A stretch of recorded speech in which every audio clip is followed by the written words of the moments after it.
Hello everyone, welcome to dynamic study.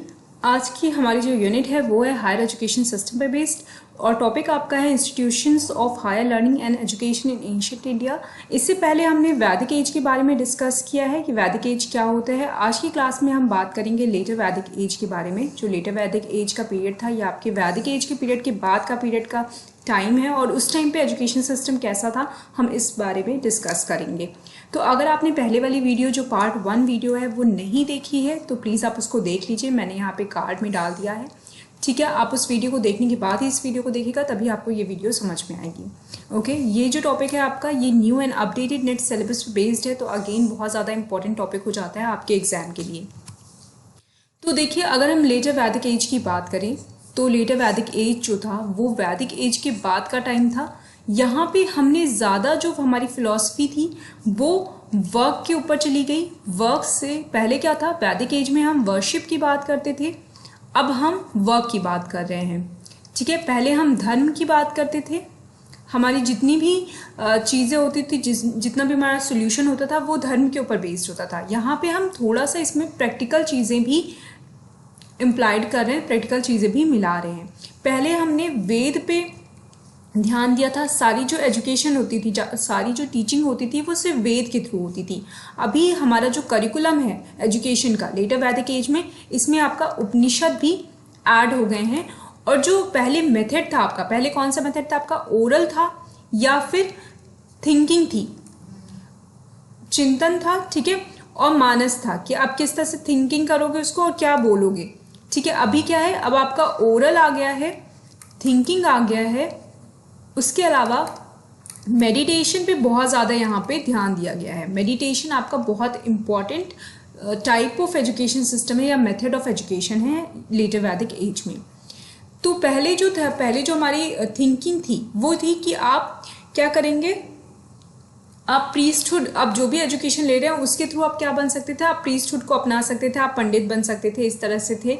और वैदिक as में क्या होती थी, वैदिक एज में कोई भी कास्ट सिस्टम नहीं था। आप जब एजुकेशन लेते थे उसके बाद जब आप जाते थे अपनी लाइफ में वापस, वहाँ पे आप जाके कौन सा काम करते हो, उस काम के बेसिस पे आपका कास्ट डिसाइड होता था। अभी क्या है, लेटर वैदिक एज में क्या है, कास्ट अब बाय बर्थ डिसाइड होने लग गया। ठीक है, और उसी कास्ट के बेसिस पे आपको एजुकेशन दिया जाने लगा। यहाँ पे दो इंपॉर्टेंट पॉइंट्स हैं जो आपको याद रखने हैं। पहला है आपका ब्राह्मणास एंड दूसरा है आपका अरण्यका। अरण्यका एंड ब्राह्मणा आपका दो मेथड है जिसके थ्रू, या स्क्रिप्चर है जिसके थ्रू आपकी टीचिंग या जो एजुकेशन थी वो स्टूडेंट्स को या शिष्यों को प्रोवाइड करी जाने लगी। ओके, तो उपनिषद, अगेन उपनिषद बहुत ज़्यादा इंपॉर्टेंट हो गया। और उपनिषद की नॉलेज क्या थी, उपनिषद की नॉलेज इस बात पे बेस्ड थी कि आप अगर अच्छा करेंगे तो जो आप अच्छा करते हो उसका क्या फल आपको मिलेगा। पहले हम वेद में क्या पढ़ते थे, हम फल की बात नहीं करते थे, हम सिर्फ गुड डीड्स की बात करते थे, और हम इनकारनेशन एंड हम क्या करते थे, हम साल्वेशन की बात करते थे, हम मुक्ति की बात करते थे। यहाँ पे हम फ्रूटफुल लाइफ की भी बात कर रहे हैं, मतलब फ्रूट्स की भी बात कर रहे हैं, जो उसका आउटकम है उसकी भी बात करने लग गए उपनिषद में, मतलब लेटर वैदिक एज में। ठीक है, नेक्स्ट जो वेदांत है आपका, जो वेदांत फिलॉसफी है जिसको स्वामी विवेकानंद जी ने फॉलो किया था, वो वेदांत फिलॉसफी लेटर वैदिक काल में ही बनी थी। ठीक है, वेदांत का मतलब क्या होता है, वेदांत का मतलब होता है, अगर आप इसको डिवाइड करिए, वेद प्लस आदि प्लस अंत। तो वेदांत का मतलब होता है वेद, आदि और अंत। वेद में जो आदि और अंत की बात की गई है उसी पे बेस्ड होती है ये वेदांत फिलॉसफी। पहले क्या था, पहले हम बोलते थे वर्शिप इज वर्क। वैदिक काल में हम बोलते थे वर्शिप इज वर्क। लोग काम करते थे पूजा करने के लिए, पूजा को ही काम समझते थे। ठीक है, अब हम वेदांत फिलॉसफी में या लेटर वैदिक काल में क्या बोल रहे हैं, हम बोल रहे हैं वर्क इज वर्शिप। तो ये चीज आपको ध्यान रखना है। ओके, वर्शिप इज वर्क, ये आपका था पहले वेदांत काल में। अभी क्या है, लेटर वैदिक काल में आपका क्या है, वर्क इज वर्शिप। ओके, उसके अलावा जो आपका to spread the propagation of post Vedic education was influence to diverse institution known as shakhas, charanas, parishadas, kulas and gotra. अब यहाँ पे क्या है, डिफरेंट टाइप के इंस्टीट्यूशन को बनाया गया और वहाँ पे पहले क्या थे, पहले गुरुकुल हुआ करते थे और जो स्टूडेंट होते थे, जो शिष्य होते थे, वो गुरु के आश्रम में जाकर रहते थे। अब डिफरेंट टाइप के एजुकेशन इंस्टीट्यूट्स भी बनाए जाने लगे, जहाँ पे ज़रूरी नहीं था कि आप गुरु के घर में ही रहिए या उसके साथ ही रहिए, आप अपने घर से डेली जाके स्टडी कर सकते थे। जो आपके विलेज होते थे, उस विलेज में ही डिफरेंट डिफरेंट इंस्टीट्यूशंस होते थे जहाँ पे जाकर स्टूडेंट्स पढ़ सकते थे। ठीक है, तो ये अंतर हो गया। पहले क्या होता था कि जो स्टूडेंट होते थे वो विलेज लाइफ को बिल्कुल भी मतलब वहाँ पे रह ही नहीं सकते थे, उनका रहना वहाँ पे मना था। बट बाद में क्या हुआ, लेटर वैदिक एज में क्या हुआ, जो आपके इंस्टीट्यूशंस थे वो खुद ही गाँव में खुलने लग गए। ओके, और उन इंस्टीट्यूशंस को हम बोलते हैं शाकास, चरनास, परिषदास, कुलास एंड गोत्रास। ये अलग अलग आपके इंस्टीट्यूशंस थे। ओके, नेक्स्ट अगर हम एम ऑफ एजुकेशन की बात करें तो वैदिक एज में एम क्या था एजुकेशन का, साल्वेशन ऑफ द सोल। ठीक है, और मेथड जो दोनों ही, चाहे आप लेटर वैदिक काल की बात करिए या वैदिक काल की बात करिए, दोनों में ही यही है कि साल्वेशन ऑफ सोल की बात की जा रही है। बट जो वे है, ठीक है, जो इस गोल को अचीव करने का पाथ है, जिस रास्ते से हम इस गोल को अचीव करने वाले थे, वो दोनों में डिफरेंट हो गया है। ठीक है, पहले क्या होता था कि जो स्टूडेंट होता था वो आचार्य के घर रहता था, मेंबर ऑफ हिज फैमिली की तरह रहता था। ठीक है, पोस्ट वैदिक प्लेस में क्या हो गया, यज्ञ ने रिप्लेस कर दिया आचार्य को। ठीक है, यज्ञ जो होते थे वो आपके विलेज के अंदर रहते थे और वहीं पे एजुकेशन दी जाती थी, और जो स्टूडेंट होते थे, जो शिष्य होते थे, वो उनके घर जाके एजुकेशन लेके वापस आ जाते थे। तो इस तरीके से था। तो अगेन दोनों ही जगह पे सुप्रीम ट्रुथ की हम बात कर रहे हैं, हम साल्वेशन ऑफ द सोल की बात कर रहे हैं। जो मेथड है, ठीक है, वो जो गोल है हमारा साल्वेशन ऑफ सोल, उसको मेथड जो है हमारा वे जो है उसको पाने का, वो कम्प्लीटली चेंज्ड हो गया है। नेक्स्ट अगर मैं करिकुलम की बात करूं कि वैदिक काल में या पोस्ट वैदिक एज में क्या करिकुलम था, तो डिफरेंट करिकुलम था आपका। ठीक है, यहाँ पे क्या है, लिटरेचर, जो डिफरेंट टाइप की लिटरेचर थी वो भी यूज़ करे जाने लगी। सिर्फ ऐसा नहीं था कि वेद पे ही सारे नॉलेज हमने जो बेस थी सिर्फ वेद से हम ले रहे हैं, ऐसा नहीं था। लेटर वैदिक काल में आपके और भी सारे जो करिकुलम्स थे और सारी जो बुक्स थी वो भी इंट्रोड्यूस हुई, जैसे आपका उपनिषद हो गया। ठीक है, वैदिक काल में सिर्फ हम वेद पढ़ते थे। In addition to religious subject many worldly subjects were also introduced in the curriculum. पहले क्या था, सिर्फ हम रिलीजियस सब्जेक्ट पढ़ते थे, जैसे आपका एस्ट्रोलॉजी हो गया, आपका डिफरेंट वेद हो गया। अब क्या है, हम मैथमेटिक्स भी पढ़ रहे हैं, ग्रामर भी पढ़ रहे हैं, ब्रह्म विद्या भी पढ़ रहे हैं, हिस्ट्री भी पढ़ रहे हैं, पुराण भी पढ़ रहे हैं, निरुक्ति जो पहले था वही है, सेम उस चीज़ को कैरी फॉरवर्ड किया है, एस्ट्रोनॉमी हम पढ़ रहे हैं, डांस, म्यूजिक एक्सेट्रा। पहले क्या था, डांस म्यूजिक का इतना ज़्यादा हम कुछ भी नहीं था, डांस म्यूजिक हम नहीं पढ़ते थे। ठीक है, पुराण हम नहीं पढ़ते थे, हम सिर्फ वेद पढ़ते थे, ग्रामर हम नहीं पढ़ते थे, मैथ्स थी उस टाइम पे भी, ब्रह्म विद्या हम नहीं पढ़ते थे, हिस्ट्री नहीं पढ़ते थे। तो हिस्ट्री, ब्रह्म विद्या, पुराण, ग्रामर, डांस, म्यूजिक, ये आपका नया इंट्रोड्यूस हुआ लेटर वैदिक एज में। ओके, एजुकेशन क्या हुआ, ये फंडामेंटली क्या पहले क्या था, वैदिक काल में क्या था, हम एंड के साथ इसको जोड़ते थे। ठीक है, हम आदि और अंत दोनों की बात करते थे। अब क्या है, हम लाइफ के साथ इसको जोड़ रहे हैं, सिर्फ आदि के साथ इसको जोड़ रहे हैं। पहले मैंने आपको बताया था कि जब वैदिक काल में क्या होता था, दो तरीके की एजुकेशन होती थी। एक वो एजुकेशन जो आपको यहाँ पे लाइफ जीने में हेल्प करती थी, और एक वो एजुकेशन जो आपको साल्वेशन में हेल्प करती थी। लेटर वैदिक एज में क्या हुआ, यहाँ पे अब सिर्फ हम ऐसी एजुकेशन दे रहे हैं जो आपको इस लाइफ में, जो प्रैक्टिकल लाइफ है आपकी, उसमें आपको हेल्प करे। साल्वेशन से फोकस धीरे धीरे हमारा हटने लगा। Its aim was to attainment of ब्रह्म वर्चस्व। अब एम क्या था, अब हमारा एम था कि हमें ब्रह्म वर्चस्व चाहिए, और इसलिए हम एजुकेशन ले रहे हैं। ब्रह्म वर्चस्व का मतलब होता है नॉलेज ऑफ द एब्सोल्यूट, मतलब कि ब्रह्म के बारे में जानना, वो चीज़ जिसके बारे में किसी को नहीं पता है, या सब चीज़ के बारे में जानना। ठीक है, जिसके बारे में नहीं पता है, या जैसे आप कहते हो ब्रह्म ज्ञान की प्राप्ति करना, वो चीज़ जो सब चीज़ से परे है उसके बारे में जानना। तो ये हमारा पर्पस हो गया था लेटर वैदिक काल में।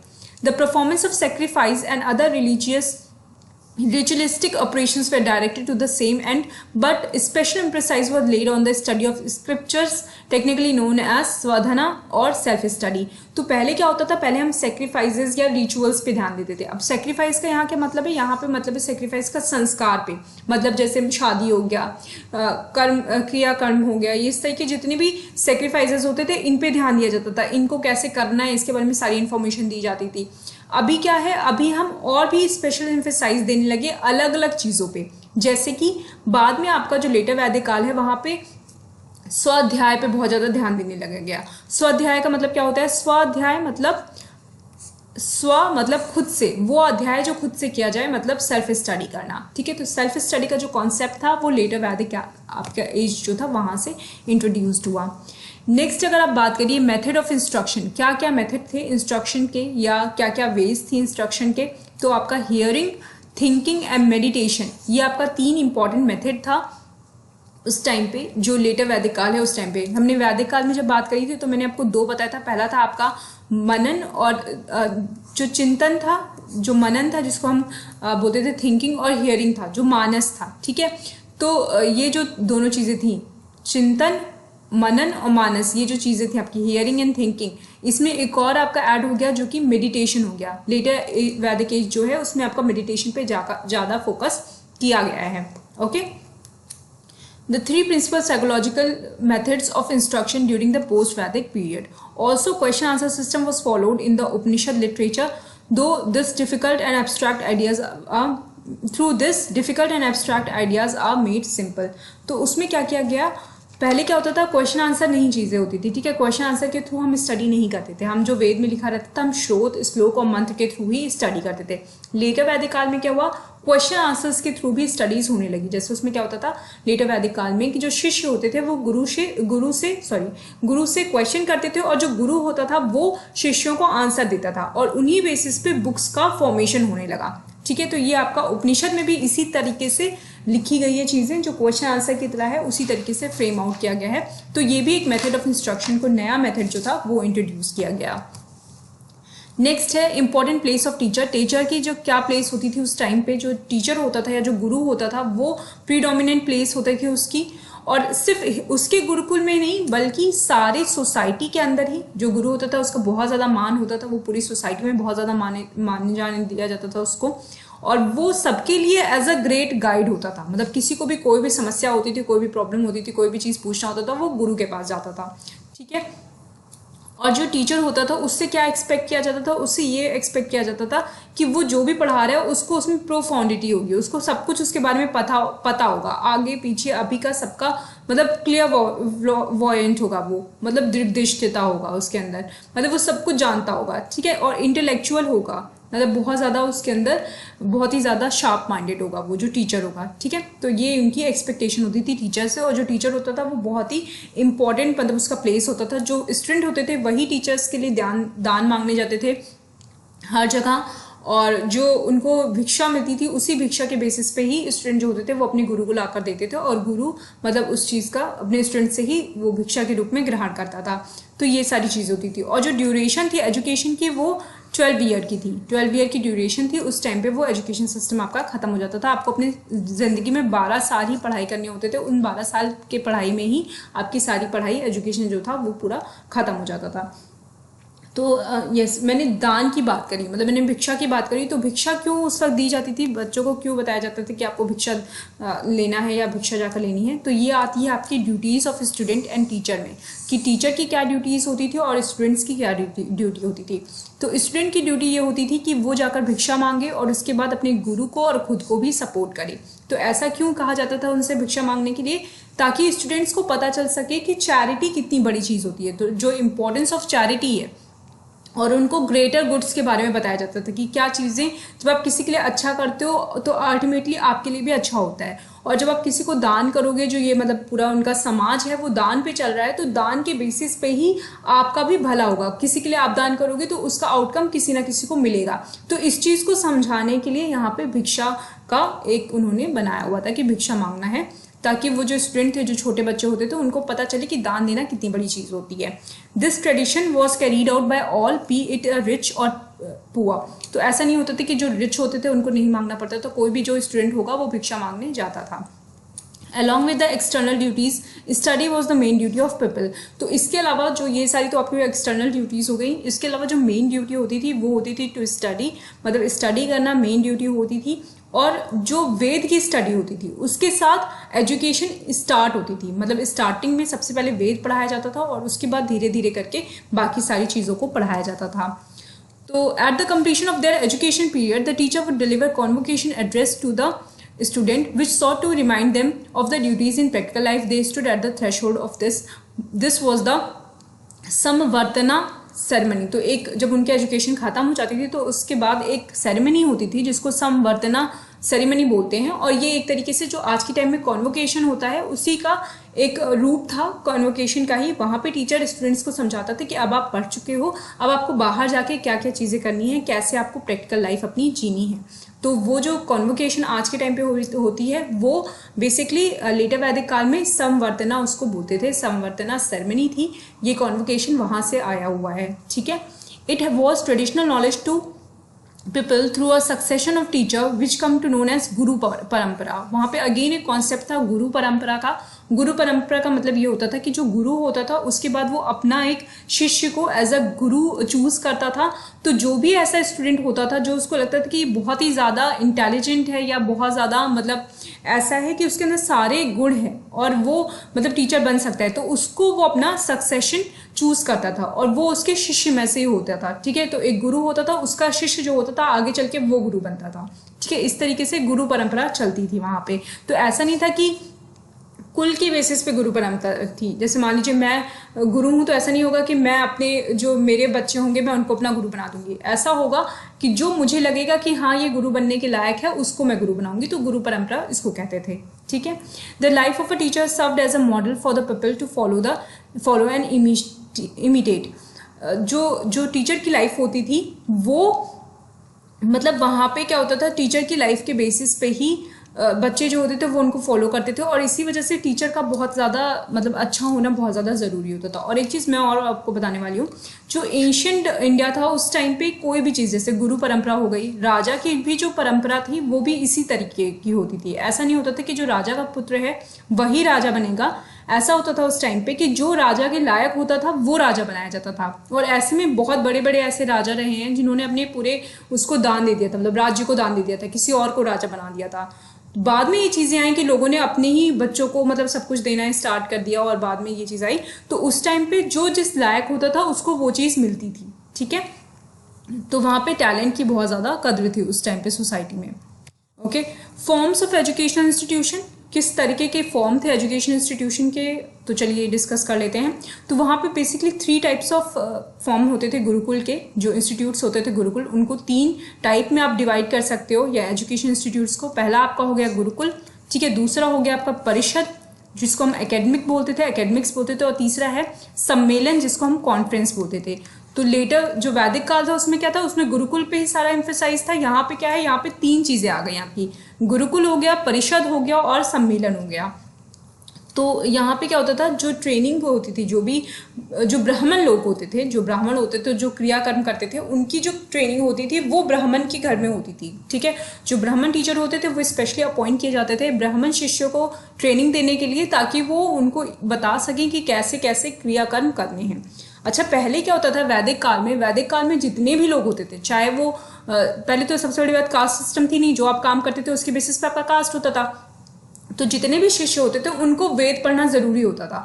लेटर वैदिक काल में क्या हुआ, धीरे धीरे वेद की इंपॉर्टेंस कम होती गई और जो वेद था वो सिर्फ ब्राह्मण के साथ ही मतलब जुड़ के रह गया. और ऐसा नहीं था कि ब्राह्मण लोगों ने ये चीज़ बोली हो कि हम सिर्फ वेद पढ़ेंगे, आप लोग नहीं पढ़ सकते. हुआ क्या था कि जो क्षत्रिय होते थे वो अपना फोकस पूरी तरीके से मतलब मिलिट्री ट्रेनिंग पे कर लिए. जो आपके वैश्य होते थे वो पूरी तरीके से अपना फोकस ट्रेडिंग के ऊपर कर लिए. ठीक है. और जो आपके शूद्र होते थे उन्होंने क्या किया, उन्होंने कोई प्रॉपर ट्रेनिंग इस तरह ली नहीं, उन्होंने एजुकेशन सिस्टम में गए ही नहीं. वो जो उनकी चीज़ें होती थी, जो मतलब उनके पूर्वजों ने जो किया था वही वो भी सीखने लगे. जैसे आपका हो गया रुई बनाना, तागा बनाना, या आपका जिसको बोलते हैं डांस गाना, ये सब करना उन लोगों ने स्टार्ट कर दिया. और उन्होंने इसके लिए कोई भी प्रोफेशनल एजुकेशन के लिए कोई भी प्रोफेशनल इंस्टीट्यूट वहाँ पे नहीं था उस टाइम पे. ओके. तो ये इस तरीके से जो आपका एजुकेशन शिफ्ट हुआ, इस तरीके से एजुकेशन में चेंजेस आए. उसके बाद जो पहला फर्स्ट लेसन जो टॉट किया जाता था उस टाइम पे स्टूडेंट्स को, वो होता था आपका संध्या, परफॉर्मेंस ऑफ संध्या, जिसको बोलते हैं हम संध्या वंदन करना. ठीक है. संध्या वंदन के टाइम पे क्या होता था कि गायत्री मंत्र का वहाँ पे रिसिटेशन होता था और ये आपका एक इम्पॉर्टेंट प्रैक्टिस थी उस टाइम पे. ओके. उसके बाद जो फैमिली होती थी वो डोमेस्टिक स्कूल की तरह एक्ट करती थी. आश्रम भी होते थे वहाँ पे जो आपके ये हैं जो गुरुकुल होते हैं वो भी होते थे, और इसके अलावा जो एजुकेशन जो डोमेस्टिक स्कूल्स होते थे वो भी होते थे। ओके, फिर जो टीचर होता था वो अपने स्टूडेंट का वो अपने टीचर जो स्टूडेंट्स होते थे वो अपने टीचर का सारा अटेंशन और पर्सनल इंस्ट्रक्शन उसी तरह पाते थे जैसा कि वैदिक काल में मिलता था। अब जो आपका beside these regular school of instruction there was special institutes for the promotion of advance study and research, और इसके अलावा एडवांस रिसर्च एंड स्टडी के लिए कुछ स्पेशल इंस्टीट्यूट्स होते थे जिनको बनाया गया था, जिसमें आप एडवांस स्टडी कर सकते थे एंड रिसर्च कर सकते थे। जैसा कि ऋग्वेद में बताया गया है ब्राह्मण संघ के बारे में। ब्राह्मण संघ क्या होते थे, जहाँ पे आप एडवांस स्टडी एंड रिसर्च करते थे। These academics are called as parishad. There is reference of Panchal parishad in the Upanishad in whose proceeding even king participated. तो उपनिषद में बताया गया है कि एक पंचाल परिषद होती थी। पंचाल परिषद में जो किंग होता था वो भी पार्टिसिपेट करता था, और वहाँ पे बड़े बड़े स्कॉलर्स आते थे और वहाँ पे वो पार्टिसिपेट करते थे। वो लोग आपस में ज्ञान बांटते थे, और उसके बाद वो अपने जो उनको ज्ञान पता चलता था वो उसको लेकर उस ज्ञान को पाकर और अलग अलग दिशाओं में जाकर अपने अपने ज्ञान मतलब सबको बांटते थे। तो ये था पंचाल परिषद का आउटकम। ठीक है, these academics were the main forums where students belonging to higher order of learning gathered and quenched their insatiable thirst for knowledge through discussion and discourse। तो यहाँ पे क्या होते थे, ये सबसे बड़ा मंच होता था उस टाइम पे लेटर वैदिक काल में, जहाँ पे आप आते थे पंचाल परिषद में या परिषद में, और वहाँ पे क्या करते थे, वहाँ पे आकर आप अपनी जितने भी आपके नॉलेज के क्वेस्ट होते थे, मतलब जो भी आपको प्रॉब्लम होती थी नॉलेज से रिलेटेड या नई चीज़ आप सीखना चाह रहे हो, तो वहाँ जाकर आप पूछ सकते थे, क्वेश्चंस कर सकते थे उनसे, और वहाँ पे उस पर डिस्कशन होता था। तो during the Vedic period one could choose a particular profession as he liked and according to this his वर्ण वॉज डिटरमाइंड। तो पहले क्या होता था, वैदिक पीरियड में आप अपने प्रोफेशन अपनी लाइकिंग के अकॉर्डिंग से आप अपना प्रोफेशन चूज करते थे और उसी बेसिस पे आपका वर्ण डिसाइड होता था। But later during the later Vedic period वर्ण came to be determined by birth. जब लेटर वैदिक पीरियड आ गया तो उस टाइम पे वर्ण जो हो गया वो आपके डिटरमाइन हो गया बर्थ पे। ओके, तो हुआ क्या, जब पहले वैदिक काल था तो उस टाइम पे जो लोग बहुत ज़्यादा पढ़ना चाह रहे होंगे उनको वो ब्राह्मण बन गए। ठीक है, जिनको मिलिट्री में इंटरेस्ट था एक्सक्यूज मी, जिनको मिलिट्री में इंटरेस्ट था वो क्षत्रिय में चले गए। ठीक है, इसी तरह जो पढ़ाई नहीं करना चाहते थे, जिनके अंदर जो स्किल वाले काम करना चाहते थे वो शूद्र बन गए, और जो ट्रेडिंग में जाना चाहते थे वो वैश्य बन गए। तो उसके बाद भी क्या हुआ, लेटर वैदिक काल में इसी तरीके से उनकी कास्ट को डिवाइड कर दिया गया। ओके, क्योंकि हो सकता है उस टाइम पे धीरे धीरे हमारी जो पॉपुलेशन थी वो इंक्रीज हो रही थी, और हो सकता है कि बहुत सारे लोग एक ही पर्टिकुलर फील्ड में जाना चाह रहे हो सकता है बहुत सारे लोग ऐसे हों जो स्किल वाला जॉब ही करना चाह रहे हो, या बहुत सारे ऐसे लोग हों जो ट्रेड करना चाह रहे हो। तो इस वजह से इस पॉपुलेशन को प्रॉपरली सेग्रीगेट करने के लिए या प्रॉपरली डिफाइन करने के लिए उन्होंने ऐसा किया कि उन्होंने वर्ण को बोल दिया कि आप बाय बर्थ ही आपका वर्ण डिटरमाइन होगा। ओके, तो ये आपके मेन मतलब ये जो वर्ण डिटर्मिनेशन है या कास्ट डिटर्मिनेशन है, इसका ये आपका वो है। तो कॉन्सिक्वेंटली तो whole society was divided into 4 वर्ण, ब्राह्मण, क्षत्रिय, वैश्य एंड शूद्र। तो ये 4 जो आपके वर्ण थे या कास्ट थे, ये चारों कास्ट में आपकी सोसाइटी जो थी वो डिवाइड हो गई। The Kshatriya was limited only to defence, protection of people and administration. Military training was thus important for the princes. तो जो भी प्रिंस होते थे, जो भी क्षत्रिय होते थे, जो राजकुल वाले थे, उनके लिए मिलिट्री ट्रेनिंग बहुत ज़्यादा इंपॉर्टेंट हो गई, क्योंकि उनको क्या करना होता था, उनको डिफेंस में जाना होता था और उनको लोगों को प्रोटेक्ट करना होता था, और एडमिनिस्ट्रेशन मतलब शासन वही लोग चलाते थे। ओके, उसके बाद जो वैश्य होते थे वो एग्रीकल्चर में चले गए। Agriculture, animal husbandry and trade was the chief occupation, and such they were given technical knowledge or education of agriculture, animal husbandry and trade, knowledge of various languages, rate of wages, rule applied to purchase and sale of commodity, and study of arithmetic, general geography as well as economic and commercial geography, science of agriculture and business method was extremely essential। अब वैश्यों ने क्या किया, वैश्यों ने जो मतलब वैश्य के लिए क्या नॉलेज जरूरी थी, उनके लिए लैंग्वेज के बारे में जानना जरूरी था, डिफरेंट लैंग्वेज के बारे में, वेज रेट के बारे में जानना जरूरी था, कैसे आपको चीज़ों को परचेज और सेल करना है ये जानना जरूरी था। तो मैंने आपको एक चीज़ और बताया था कि वैदिक काल में था, वैदिक काल में बार्टर सिस्टम था। ठीक है, वहाँ पे क्या होता था, जितना आप प्रोड्यूस करते थे आप दूसरे से ले लेते थे, और जितना वो प्रोड्यूस करता था वो आपसे ले लेता था on the basis of their requirement. अभी क्या हुआ, अब यहाँ पे आपका रेट आ गया। ठीक है, वेज सिस्टम आ गया, पैसे रुपए का यहाँ पे स्टार्ट हो गया आपका लेटर वैदिक काल से। तो इन सारी चीज़ों को मैनेज करने के लिए वैश्य ने इस तरह के एजुकेशन लेना स्टार्ट कर दिया। क्षत्रियों ने मिलिट्री, डिफेंस और एडमिनिस्ट्रेशन की जो एजुकेशन थी वो स्टार्ट कर दी। There was no provision for higher education for the Shudra. To serve was their occupation, none other less.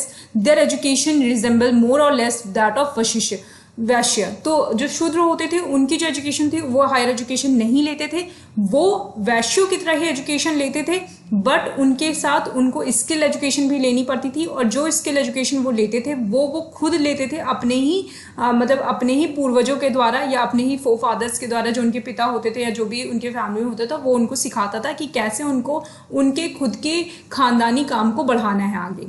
Okay, तो ये बोला जाता था दे लर्नड देवजना विद्या। देवजना विद्या जो होती थी वो उनको सिखाई जाती थी, which according to Shamikara including dancing, vocal music, orchestral music and dyeing of cloth. तो उनके काम क्या होते थे शूद्रों के? उनका काम होता था डांस करना, वोकल म्यूजिक यूज करना, ऑर्केस्ट्रा वाली म्यूजिक यूज करना, और क्लोथ डाइंग मतलब जो टाई एंड डाई का काम होता था या कॉटन का जो काम होता था वो भी शूद्र ही करते थे। और मैं आपको एक चीज़ बताऊंगी कि उस टाइम पे अभी कुछ सालों पहले इजिप्ट की जो ममीज मतलब निकली थी बाहर, तो उनके क्लोथ को जब रिसर्च हुआ उनके क्लोथ्स के ऊपर, तो काफ़ी सालों पहले, तो वहाँ पे पता चला कि जो क्लोथ उस टाइम पे लगाए गए थे इजिप्ट की ममीज पे वो इंडियन क्लोथ्स होते थे, इंडिया में बने हुए क्लोथ्स होते थे। और वो इतने फाइन होते थे कि आज भी जो मशीन से बने हुए क्लोथ हैं वो भी उनके बराबर फाइन नहीं है।